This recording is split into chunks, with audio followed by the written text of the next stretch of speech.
One of Tom's friends, Dan, lived next to a vacant house. It would sell and people would move in, and then shortly thereafter they would leave and the house would go up for sale again. Now, one summer when the last family had moved out and the house was listed again, the boys decided to grab some fast food and go take a tour of the house. They figured it had to be haunted, because why else would people not stay there very long? And in what Tom describes as a demonstration of poor judgment, he thought it would be a good idea to play chicken with whatever was haunting that house. Now, Dan, he's pretty skinny, and the back door has a dog door. So Dan goes down, shimmies his way through the dog door, and then on the inside unlocks the door and opens it so Tom can come in. Now, the boys go and explore all of the rooms, and they figure out it's really not that special.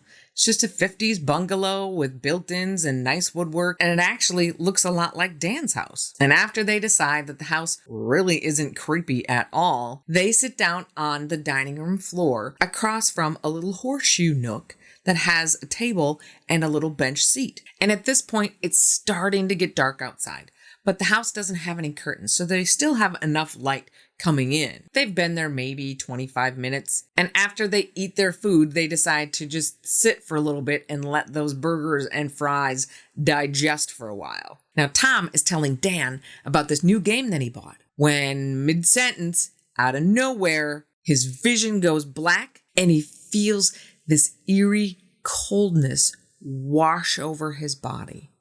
It's a feeling so thick that it feels like it's penetrating everywhere, going all the way down to his bones. And while he's trying to wrap his head around what is happening, he hears Dan scream. Tom can't see anything, and he's just groping around trying to find something while this cold and unease is still hanging with him. And after what feels like hours, Tom feels Dan take his hand and help him get up off the floor, and Dan pulls him by the arm, leads him through the house out the back door. And as soon as he gets outside, Tom feels a shiver go through his entire body, starting at his toes, working its way all the way up to his head, and suddenly he can see again.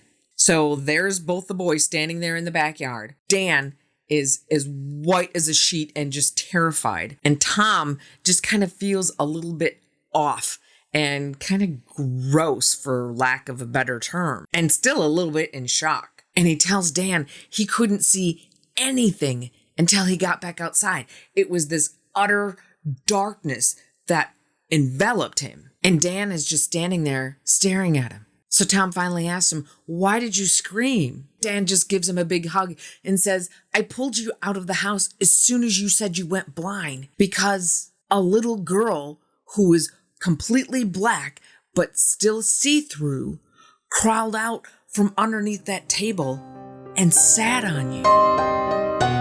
And if you're looking for still more creepy, this video right here should top your creepy meter.